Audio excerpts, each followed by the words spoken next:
What's going on, guys? Overman back again, and today we're going to take a look at Just Cause 3. It's a game that was developed by Avalanche Studios, the same people that brought you Mad Max. Now in Just Cause 3, you play as your boy Rico Suave over here, and together with your best friend Mario and rogue scientist friend Dima, you're going to be liberating your homeland Medici from an evil dictator, Chef Boyardee Ravioli, or Di Ravello for short. And if you're wondering why I'm making fun of the story, well, it's because I don't think it's very good. And that's because the whole thing feels cheesy and cliche. And I'm not saying that Just Cause 3 needed a story like The Witcher's or something like that, because I think that'd be out of place. And I suspect that they were probably going for a cheesy and cliche story because they were trying to parody the nonsense that happens in action movies. And the game does succeed at that to an extent because it does point out its absurdities and it laughs at itself from time to time, which is great. But I think that this story was a bit of a swing and a miss. I think that this type of parody story was done a lot better in something like Saints Row 4. I felt like the references, jokes, and characters made that story a much more enjoyable experience overall. Oh, and by the way, this game has one of the worst final bosses of all time. I'm not gonna spoil it in this video, but I thought I'd just put it out there. So now let's move on to the open world in this game. Medici. It's big. Very big. And it's separated into 3 main regions, and within those regions you'll find provinces, and within those provinces you'll find towns and military bases. You'll be able to liberate these areas by destroying all of the chaos objects within said military base or town. Liberate all of the towns and bases within a province and you'll liberate that province. And you're gonna have to liberate some provinces to progress through the story because certain missions will require you to free a certain amount of provinces in that region, which in my opinion makes sense story-wise, but to be honest, it's annoying because it doesn't allow me to play the game that I want to play it. Sometimes I feel like going on rampages, liberating bases and such, but other times I just feel like progressing through the story, and I couldn't do that because I needed to liberate 2 or 3 more provinces, which can take a good chunk of time since you'll be liberating about a dozen or so towns and bases in a row. But anyways, as I said before, the open world in this game is huge. However, I've had way too many cases of deja vu while playing this game, and that's because a lot of the towns and bases will look very similar, especially if they're in the same region. There have been a bunch of times where I'm like, wait a minute, didn't I just liberate the same exact town? Only to find out that yeah, this is a different town that just happens to look almost exactly the same as the last one. And of course, we gotta talk about the transportation in this game because you're gonna have to navigate this big open world, right? Well, there's 3 main ways to travel: by land, air, and sea. The driving in this game feels like poop to me, which is very surprising since Avalanche did such a good job with the driving in Mad Max. The driving in Just Cause 3 just feels sloppy and unresponsive. Now, after a while I did get used to it, but I still feel like it left a lot to be desired. And the boats in this game are kinda okay. I think that they could be better, a little sharper, a little more responsive too, but I really try to avoid them altogether because they feel so slow to me. I'd much rather use the last method of travel to cross a body of water when I need to: the aircrafts, specifically the helicopters. They don't feel amazing or anything, but they're definitely not bad at all, and you can quickly get the hang of them. The planes and jets, however, handle like crap. They're pretty hard to control and they're just not precise and sharp enough to get the job done. And for some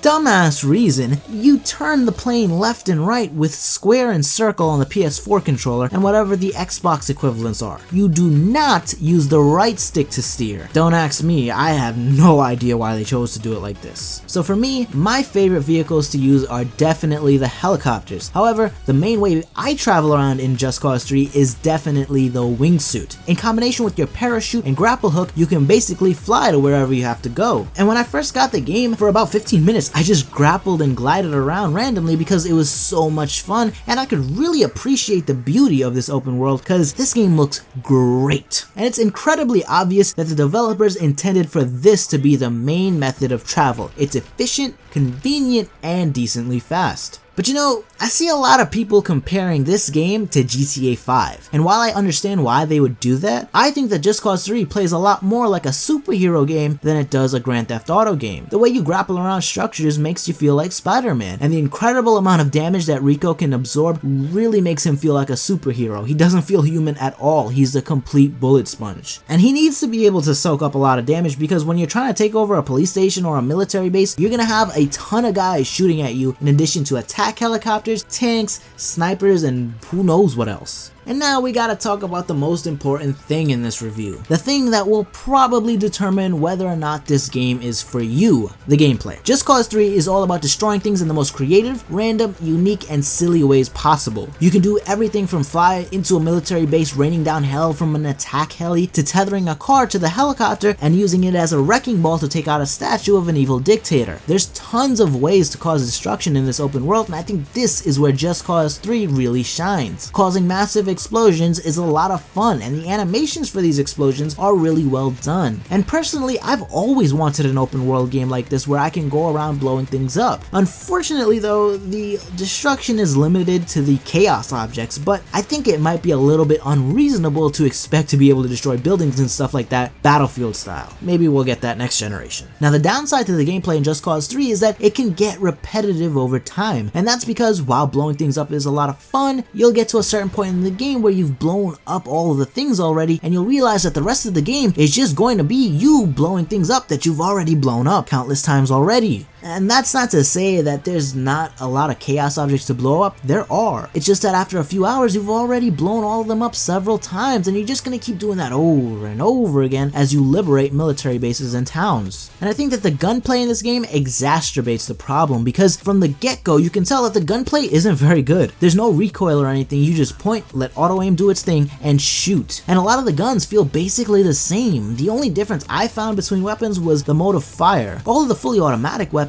feel the same, and if you want you can use the 1 or 2 burst fire and semi-auto weapons, but you know that doesn't change it up too much because at the end of the day the gunplay sucks. Thankfully though, there is a good amount of diversity when it comes to the explosives in this game. They all go boom, but each of them goes boom in their own special way. You'll start off with your standard RPG, but as you progress you'll gain access to other launchers that fire multiple explosives. And there's one of them that's just a laser that you point to wherever you want to drop some bombs from above, which is really freaking cool. It's one of my favorites. And then there's this one that acts like a Gallarhorn. It'll split off into a bunch of smaller homing missiles that do a ton of damage. And there's even an EMP gun, but to be honest, I never really figured out how to use that properly, but I'm sure I was just being dumb. I'm sure some of you guys can use it properly. And you don't have to worry about running out of ammo for your rockets, because when you do, you can just wreak havoc with your unlimited supply of C4. But the trade-off is that you can only have a certain amount of them active at a time. You'll start off with 3, but that number can be increased as you progress through the game. My only complaint with these is that they can't be thrown. They can only be placed right in front of you, and I think that just limits the amount of fun that you can have with them, especially when you're trying to place it on an object that's pretty darn close to you, but the game will just say you're too far away. And sometimes Rico just straight up won't do anything even if you're like point blank with the object you want to place the C4 on. But back to what I was saying before, the game can get repetitive even with all of these ways to make things go boom, because making things go boom is pretty much the only fun thing to do. Now you can change the way you play once you start getting upgrades for your abilities. So once you get these upgrades, you'll be able to use your C4 as like a little booster pack on cars to make them boost for a little while before you make them explode. And you'll be able to use more tethers and nitrous on vehicles and make them jump and all kinds of stuff like that. But the problem here is how you unlock these upgrades. You'll have to unlock these through challenge missions, which for the most part suck. The racing challenges suck because they're boring checkpoint races where you just drive, fly, or sail through the rings as fast as possible. And the destruction missions are surprisingly boring because you'll take over an enemy base by destroying all of the chaos objects and fighting the bad guys. And then when you're done, you can do this challenge mission where you blow up all of those chaos objects again. And the only difference will be that you don't have to kill the bad guys this time. You'll just assault an empty base. So the result is that you'll be doing a more boring version of the same activity you just completed. And the thing is, that activity that you just completed, which was liberating the base, is the same damn thing you do throughout the entire game. Now all that's not to say that Just Cause 3 is a bad game and no one will enjoy it, because I don't think that's true. I think a certain type of person will really enjoy Just Cause 3. If you're the type of person that plays open world games and you just want to go around and randomly destroy things in the most creative and silly ways possible, then I think you might enjoy this game. But if you're the type of person that plays these open world games for the story and you like doing things in the most efficient and effective ways possible, then I don't think this is your game. Because if you're not being creative and silly, this game will get repetitive really fast. Me personally, I'll be playing Just Cause 3 again, but I'm gonna be using either a mod or a save to unlock everything in the game for me so I can go around causing havoc how I want to. Because those challenges are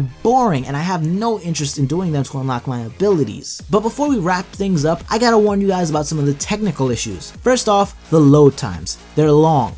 really long, and they're made even worse by this nonsense online system in a single player game. You see, there's this stat tracking system that'll track these random stats like the longest amount of time you stayed at 5 stars or something like that, and it'll show you your friends' stats so you guys can compete. Woohoo! But that's not even the best part. The best part is that this game takes longer to start up because every time you start the game up, it's gonna try to connect you to their servers or whatever. And if you try to turn off this nonsense or you're unable to sign in, then every time you pause the game, it'll try and sign you in. And when it does that, you can't do anything. You can't move through the menu or anything like that. You can't unpause the game until it's done signing you in or failing at signing you in. This is just so stupid. If you turn the service off, then it should be off forever until you decide to turn it back on. It shouldn't be trying to sign you in or connect you against your will. And another technical issue is the frequent frame drops that this game suffers from. When you start blowing stuff up, your frame rate starts blowing up too. A lot of times I was getting cut down below 30 frames per second and I'm on PC. So I'd imagine if you're on console, it'd probably drop into the teens. And I can kind of cut them a little slack on this one simply because of how much destruction can happen in such a short amount of time in this game, but I'd still really like to see some stability patches in the future for this game. While they have done some patches, I think it can get a little bit better, or at least I hope it can get a little bit better. So in conclusion, I can only recommend Just Cause 3 for those silly and creative gamers out there that like sandboxy games. If you're the type of person that doesn't like sandboxy games and instead look for a good story, interesting characters and NPCs, and challenging gameplay, then you'll have to look elsewhere. This isn't your game. However, even if you are a creative and silly gamer, I would still recommend that you wait for a price drop because of how boring the side missions are and the aforementioned technical issues. I've seen a lot of people say that they had fun with this game for the first few hours, but then they got bored after a little while, and I'd have to agree. I had to force myself to finish this game because I got so tired of it just halfway through it. So do yourself a favor and pick this one up on sale